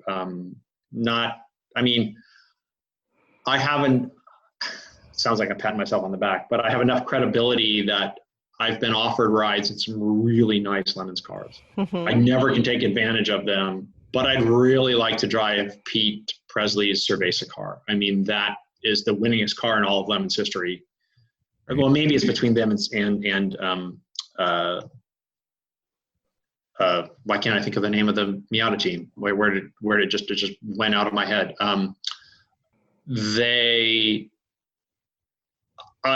If he offered me a ride in that car, a seat, I would be hard pressed to say no. I think most people say that. No, and he's a really good friend of mine, and it's a possible thing that he would offer me a seat in the car. Just so you know, I mean, but it never works out because I'm always working the races the car's running in, and I can't get into a car when I'm working in a race. So. No. So what is your favorite track? Thunderhill. The full Thunderhill? I've actually never raced on the 5 Mile Thunderhill. I've only raced on the 3 Mile Thunderhill. So the 3 Mile Thunderhill is my favorite track. I don't know. It could be even more favoritismo to race on the whole 5 Mile, but I've never done it. I've never had a chance to. That's on my list. I don't know. It comes up for most of our guests, not most, but many of our guests say the Thunderhill, and that's on the bucket list for me. So we'll get there someday. It's my local track. It's the nearest track to my house. Is it? Oh wow! Okay, that's awesome. So it's actually almost exactly equidistant between my house and Sonoma and Thunderhill. I'm halfway between the two, so it's probably, if you're not towing, it's 60 minutes to one and 58 minutes to the other. You know, I'm right between the two. Wow. So, what are you currently working on during our canceled race season? So I'm putting cages in a bevy of German cars. I have an E36 M3 I'm putting a cage in. No, E34 540 I'm putting a cage in, and a B4 Audi A6 I'm putting. Busy man. Those are just recent. Those jobs got handed to me days ago, and the cars got delivered yesterday. So those are the 3 cages I'm building right now. Excellent. Are you assuming that the races come to fruition? Are you going to take up or resume your normal schedule, and we'll see you in the East Coast a couple times, or still too early to know? I will be at any race that they need me at. I mean, Jay knows that. I will. If they need me at a race, I'll be there. You know, Kim will buy me the tickets, and I will be at whatever race I need to be at. I'm assuming there'll be at least a few this year that I'll be at. We're hoping. So I don't know if you're probably aware of it, but the way that we met you, the first time that we ever met you, the first race that you were ever at, Vicki and I were staying at one of the local hotels in New Hampshire. And we go down for breakfast, and we see you, and I don't know who the other gentleman was, and you're sitting there at breakfast, and you got your Lemons shirt on, and we're like, oh, we're Lemons too, because it was our 3rd race, I think. And we go over and we say hello, we're talking to you, and then we get to the track, and everybody's like, oh, be careful when you're going through Tech, because John's there, and we're like, well, how bad can it be? And then they're like, oh, there he is. And you come walking over, and Vicki just gets this look on her face like, what did I say at breakfast? Did I say anything wrong? But we do thank you for all that you've done and everything you've done to help the series and us stay safe. And we take it seriously. We try to adhere by the letter and the spirit of the law and the rules, and maybe even go a little bit further when something's suggested. We put it in. So, but we do appreciate it, and I just get this kick out of Vicki. She's like, John's here. So again, all I want to do is keep everyone alive and unhurt. Yep. I'm not the judge who judges whether or not you have a cheaty car. I'm not the judge who assigns penalty laps. I don't do any of that kind of thing. All I care about is that if something goes wrong on track, first job is not to let something go wrong on track. And second job is if something goes wrong on track, to make sure the car is safe and can save the people that's in it. Mm-hmm. And that's all I care about. If that comes across as me being an asshole, so be it. Nope. You do a great job. And that is it. I mean, really, there is no deeper concern than that. And And both Jay and Nick have like, you know, someone calls in or something like that, and they say, "Oh, we got a problem with John's bedside manner again." Because I have a very loud voice, and I bark orders out, and you should, my poor 12-year-old daughter, you know, she's like, "But Dad's yelling at me," and I'm like, I didn't think I was yelling. And so I come across as gruff, but all I'm trying to do is keep people alive. And it's not egotistical. Everyone's like, "Well, John's got this huge ego and he thinks he knows everything." It's like, yeah, no. Let's just face it. You're a no BS kind of guy when it comes to this. Yeah, that is exactly it. And I don't have time for people who are trying to kill themselves. Right. And it's like, you want to race something like that, and you start arguing with me that your local circle track allows this. I don't care. I just don't care. Right. Your car is going to meet our rules, and you're going to race safely, and you're not going to do stupid things on track. And that's the way we play the game. And again, I don't know the exact numbers. I still need to figure them out, but I believe, and this is my belief, that we are the safest racing series in the history of racing. I'd say we have around 20 million miles. It could be as high as 27 million miles. The data, I'm still compiling the data of racing with no serious injuries. Think of hundreds of cars turning thousands of miles each over 13 years of racing. And the numbers add up incredibly. And, you know, we've had no major injuries on track. None. Zero. Well, knowing Eric Rue, who's got a running tally for how many miles have been run just in his head. I need to reach out to Eric and see if he's got all the data. Because as a mathematician, I would like to actually know that number. I would actually like to see how many millions of miles of racing we've done since 2006. And have a real number. It's like, okay, we've now, you know, because we know how many laps each car has completed and how many miles each one of those laps were. I just got to compile the data, but it's no less than 20 million. It could be as high as 30 million. I think it's more like 26 million miles. Yeah.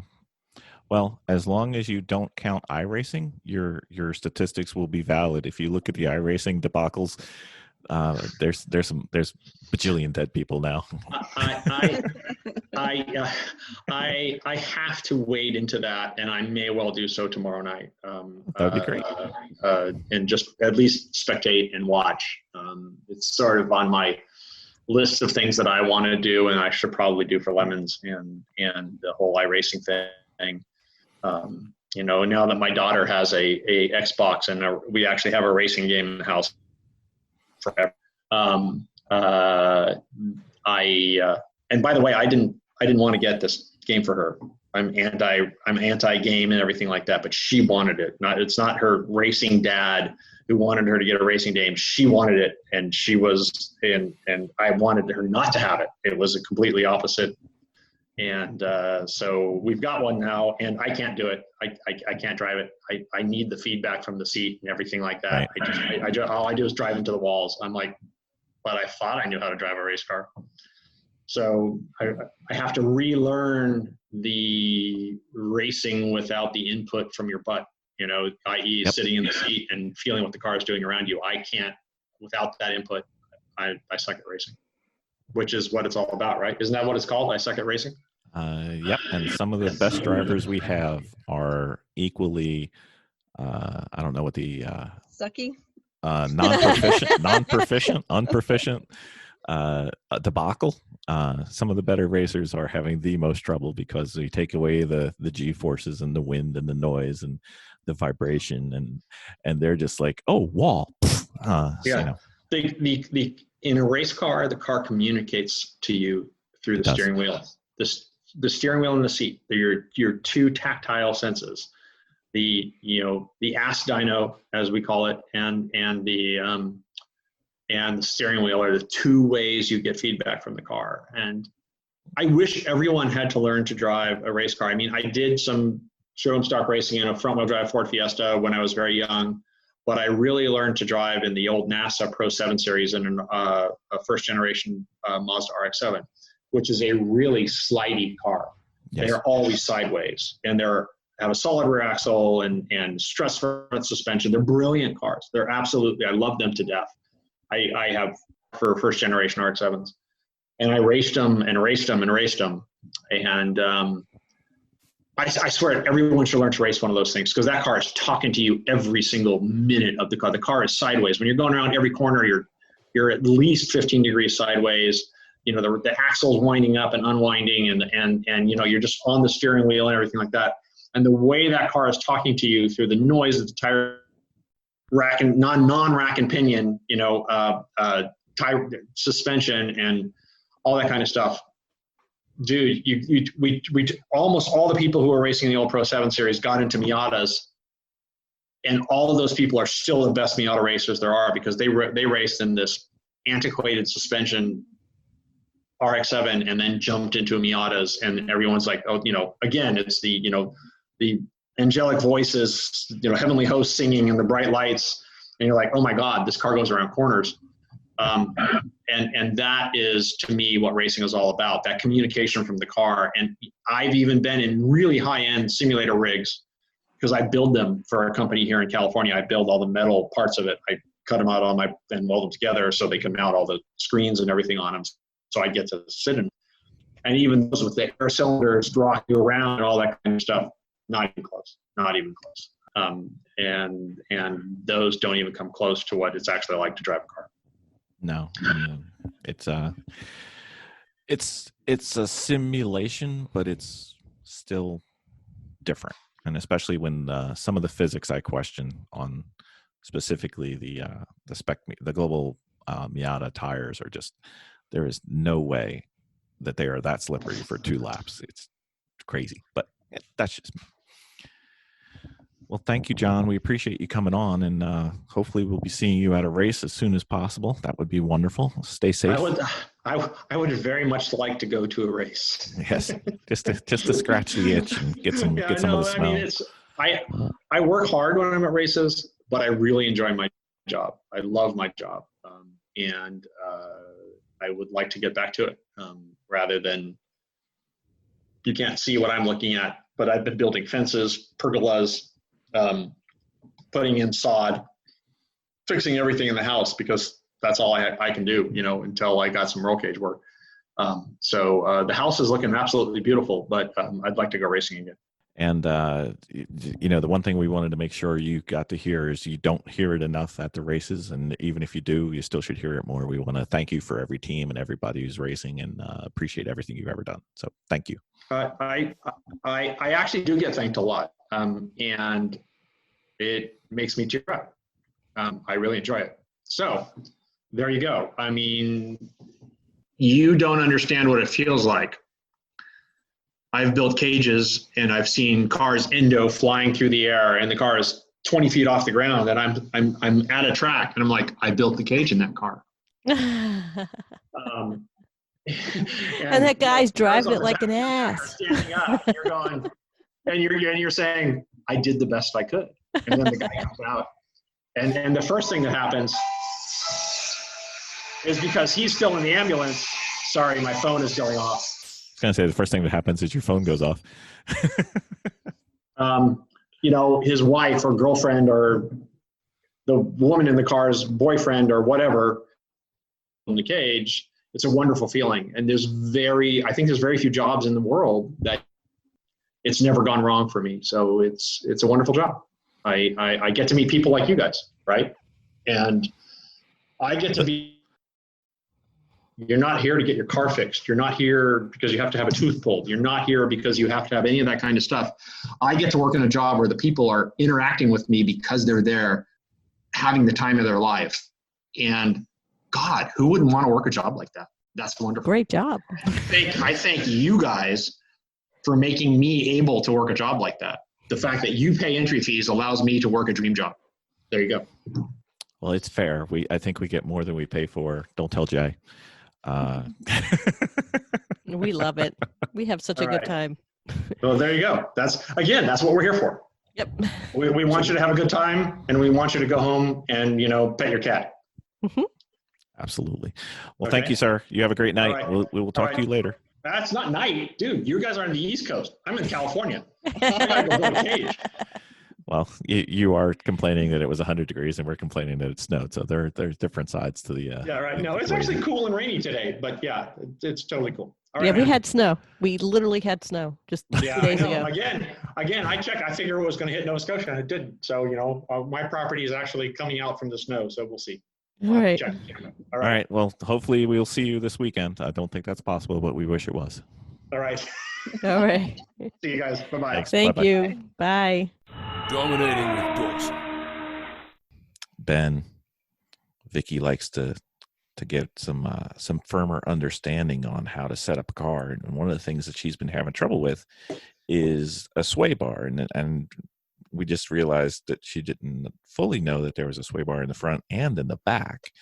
But if we I was want to get shocked, into I it, tell you. yeah, she Shocked. was. She bought the sway bar connection links for the car, thinking I got them, and we're looking at them like these are for the front. She's like, well, You got half of them, right? There's one in the front too, but it just from a initial perspective of somebody who just realized that there is a sway bar and there could be one in the front, one in the back, and not getting too far into the weeds. But what would a sway bar do, and how would you adjust it, either making it stiffer or less stiff? And what would the impact be on the car in a high level? Sure. So a sway bar is a chassis element that sort of ties the two sides of either the front or the rear together to sort of limit the travel, limit the body roll that you experience as you're trying to turn and change direction with the chassis. Does that make sense? So it's really an anti-sway bar. Exactly. So it limits the amount of sway in the chassis, limits the amount of rolls, so it sort of ties each end to itself a little bit better. Okay, so they're not essential. If you have one broken, you'll definitely know about it. But yeah, it tries to keep the car more level. That's right. Okay, so if I loosen the sway bar in the front or I loosen it in the back, which way does the car move? Okay, so if your sway bar is adjustable, it will have several holes, 1 or 2 or 3 holes. So if it has 1 hole in the end, it's not adjustable. If it has 2 holes or 3 holes or more than that, it's adjustable. So the holes that are closest to the very end of the bar are the ones that are the softest setting. Okay. The holes that are closest in toward the bends in the bar, those are the stiffest settings. So if you're driving a car and you have it set on all set on completely the softest settings, but your car is pushing or it won't rotate, or it's understeering. One of the quickest things you can do without adjusting anything else is take your rear bar and move it up to the stiffest setting. Take it out, see if it rotates and turns in a little bit better. So the stiffer the bar, I'm trying to figure out how to explain it. The stiffer the bar, it reduces the traction on that end. Does that seem right? Yes, that's right. So you get the rear end of the vehicle to sort of hop, skip, and jump around and sort of cheat your way into a little bit of rotation. So it stiffens up the rear to help it bounce around and rotate for you. Vicki's got this Cheshire cat grin going. This is interesting. Now, can you replace an existing sway bar with one that is adjustable? Yes, absolutely. So for most applications, there's an aftermarket sway bar available that's, anything from sport level to full race. The full race stuff is likely to be adjustable. It's my understanding that a tubular bar, one that's hollow, is stiffer than a solid bar. It sounds counterintuitive, but I believe that a tubular sway bar is a stiffer altogether product. But yeah, you can definitely put them on. It depends on your the rule set you're trying to live up to. So if you show up to a lemons race with, what should be, if your car like an E30, a BMW E30 is supposed to have like these little spaghetti noodle sway bars. So if you show up with these big old fatty, shiny sway bars that have, Eibach painted across them, the lemons judges, if they happen to be under your car, are going to be like, if they're under your car complaining about how your exhaust is set up, but they happen to notice your fancy ass sway bars, you might be in trouble. Or with Champ Car, sway bars are point adders. So if you're driving a car that like an E46 or something, a Champ Car that's already pretty close to the limit of the value that you can have walking in the door, but you decide that you want to slap on sway bars front, where you just add like probably I think 40 points total, 20 front, 20 rear. So yes, you can add sway bars and really help handle the way your car works pretty well, but you have to make sure that they fit in with your rules or your arbitrary judge system. That is really interesting. I didn't Yeah, know you could do that. Of course, I'm new at everything, but of course we've run our E30 race car in Lemons and WRL and Champ car, but I always left the sway bars stock, like this tiny little spaghetti noodle. So they weren't really doing much for us, but we always left them stock because we raced mostly with Champ cars since they were close to us. But eventually, I think this last race or two, we just decided, like, hey, let's just throw some good sway bars on and run the hot rod we want. And oddly enough, we were running a welded 410 diff in the car, and once we finally put good sway bars in there, it really nailed everything together. All of a sudden, it was a wild, like Mr. Toad's wild ride. It was fast, but it was crazy loose. So I mean, it can really change. It can really affect the handling of your car. Okay. So sway bar adjustments, more gross adjustment, and tire pressures fine adjustment? That's a great point. Yeah, definitely, Bill. So you would make a huge swing at it. You take a big old swing at it with the sway bar, but then you fine tune it with dial it in, do it maybe what you want with air pressure. So maybe you take a big swing at it at the rear with the sway bar, and it's giving you what you want, but it's a little too loose. Maybe you drop a couple of pounds of air pressure out of your rear tires to sort of compensate for that, since you're kind of getting the rotation you want. Maybe drop a little air out of your rear tires, take a few laps, read the temperatures off of those, off your tires with a pyrometer. If you're getting really super nerdy about it, see how it's going. So sway bar first, tire pressure second. Is that proper? Yeah, that's what I do. Yeah. Okay. Vicki, you know there's sway bars now. I do. I didn't realize you can adjust a car that way. Yeah, and also conversely, if your car is running too loose and you got the sway bars set again, like I said, they're just set full self with front to rear, and the car is too loose, saying the rear end wants to come around as you're trying to come out of a turn, you could try stiffening up the front. You could try putting the front in the stiffest setting and see how that goes. So that's kind of the converse to the situation we talked about. Same kind of thing. You would just throw a big adjustment at it, go take a few laps, try dialing over air pressure if you got time to do it. And this is also the kind of stuff you could be doing on the fly during an endurance race if you're crazy and don't care how it's going. I mean, also, I always say that our team doesn't care how it's going, but we want our car to run well. We want to perform consistently all day, so we're not really trying to make adjustments during the race. Yeah. We want to show up squared away. We don't really care how it's going once the race starts, but we don't want to be trying to adjust and mess around with it. But you certainly could. You could definitely use the race day as a testing tune if you're crazy and have all the money in the world. We have enough difficulty with the fuel tank sitting in square in the back of the race truck, and as the fuel starts to lessen, the play in the back end starts to happen more. Yeah, that's a huge thing to compensate for, because you guys have your fuel cell sitting out behind the back axle, so yeah, every couple pounds that drops off can be making a fairly significant change to how it's working. Mm-hmm. We got those wagon wheel suspension back there, so it's interesting. We'll get there though. It makes it more fun as you get more used to the car. You get a little different car as you go.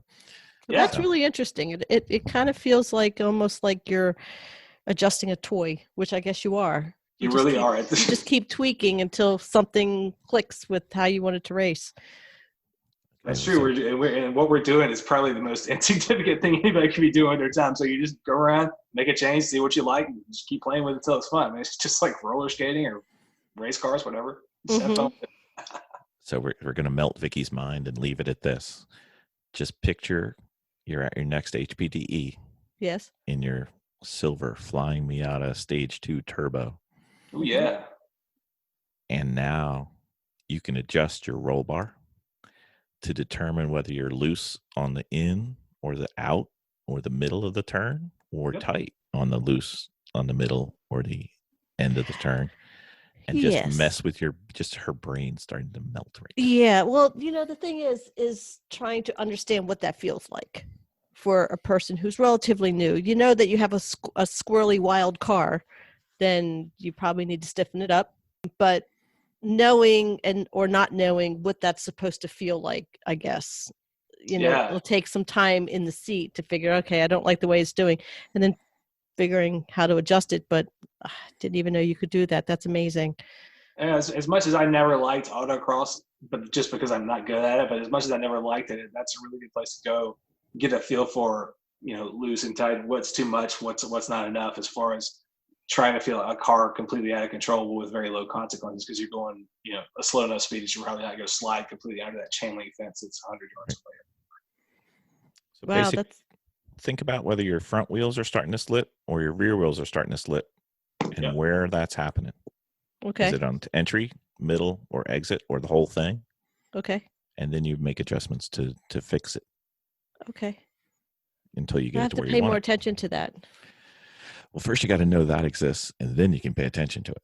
Yeah. Well, that's right. you know what? They're doing new paving up at the airfield, which might are. be a very cool thing to start throwing some cones out there. We're going to have a new racetrack, Ben. You need to come up. Well, what's cool is there's an old racetrack sort of autocross land speed racing area down here in Laurenburg, Maxton, North Carolina, and it was the surface was from the World War II era, and it was a glider research runway. So it's 1.9 miles of straight runway. They used to do land speed racing there. I set a few speed records with my Miata.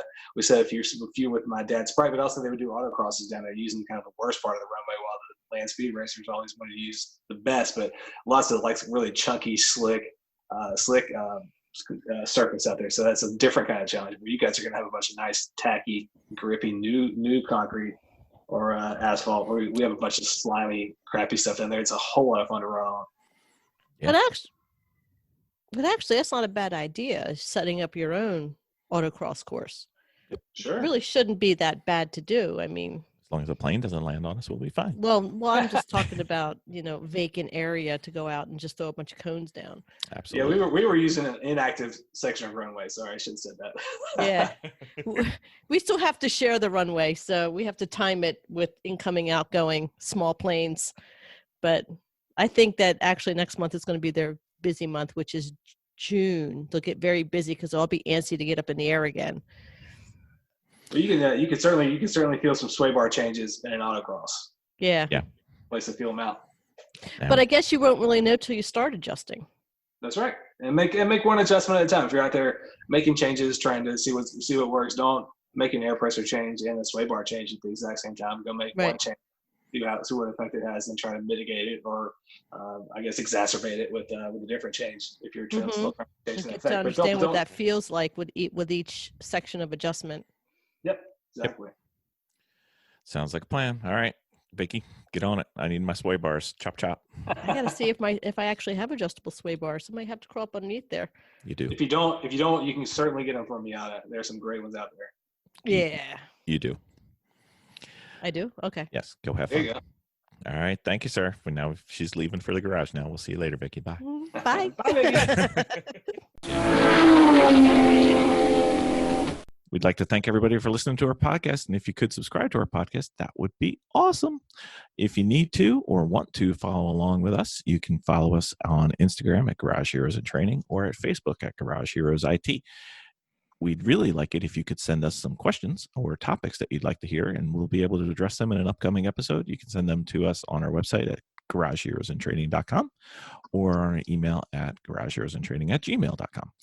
We'd like to thank John Pagel for coming on. We hope that he had some fun, and we hope to be able to see him at a race because that means we're back racing again. So if you guys are able to come out and see us at a racetrack, please come by and say hi. We'd love to say hello to you and meet some people who listen. Thank you, everybody. Have a great night. Bye. Bye. Bye, I'm Alan. Bye. Awesome.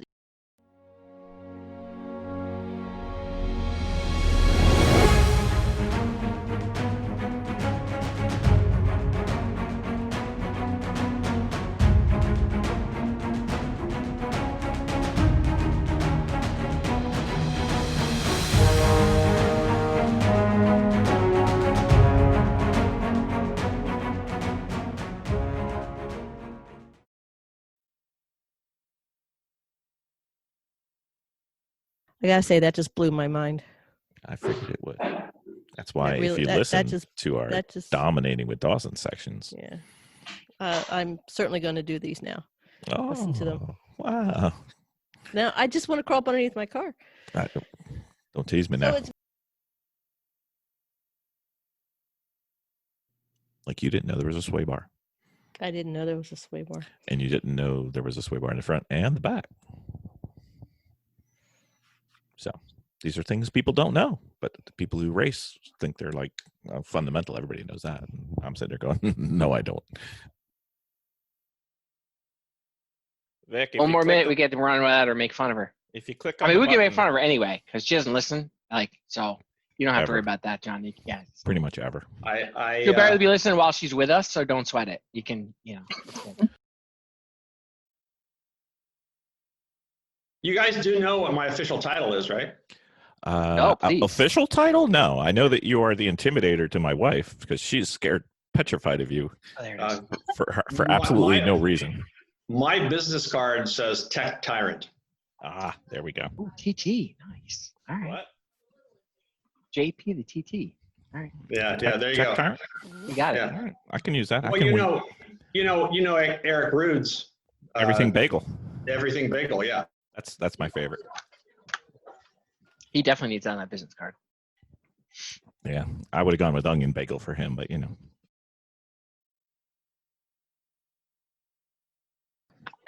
It's like herding cats, this team. I'm telling you, it's ridiculous. You try to pin them down and stuff. Like, they're always getting lost. Right, Jen? Right? See, she's always like, what next? Let's go. Come on.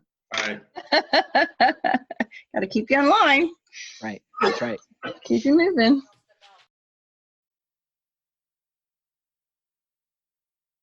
All right, very well. Let's get rocking and rolling. You good, Jen? You're on mute. Oh, she's moving. Yeah, she's dancing. Rocking and She's rolling. gotta go. Yeah, she's. My all family decides to make a bunch of noise, so I need to go find another What spot. the? I've seen your family. One's They make noise sharpening all the time. pencils. The other one's getting ice out of the ice machine. So, God. so everything's normal then.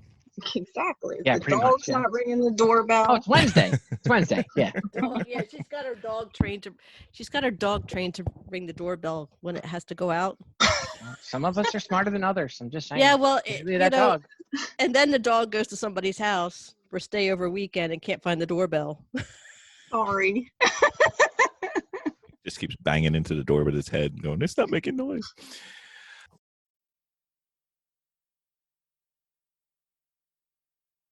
No. No. Well, Alan's making the roll cage. Alan's learning the roll cage. Yes. Yes. So who wants to go to this roll cage party, apparently? That sounds I would great. love to go to a roll cage party. I would love to go to the roll cage party. Jen, you in? Sure. All right. Well, all right. So we got 4 of us going now. We can probably bring a car. I know we got plenty. I was just looking for back. welding He's back. fabrication courses. You just roll have to cage. play with them and do things and make things like make shells and use the welder. I see why you're asking all the questions. I see what you're doing. So John, just FYI, you've got four people going just from this podcast. Yeah. And we're not counting you. So Yes. you build it and we have 4/10 of what you need. We'll get Right. people there. You're right. Okay. Yeah. No. I'm. We can even bring a car if you want. That's not a Well, problem. no. I mean, I need 2 cars, right? I need to do this. Oh, sorry. We have baby chicks and they're out running around. Sorry. Oh, no worries. Uh, It's better than having babies out running around. well, they can take care of themselves. So do I get the award for and John off the most? I don't think. You know what? I just think he's like Paul. He's like a no BS kind of guy. That's right. I think it is what it is. The question I asked was not the question he thought I asked. And I was just like, oh, I'm quiet. My bad. No, I like John now. I liked him before. It's not what So I you're not going meant. to pee every time he walks into the room? Yeah, I'm not going to pee a little every time he walks in.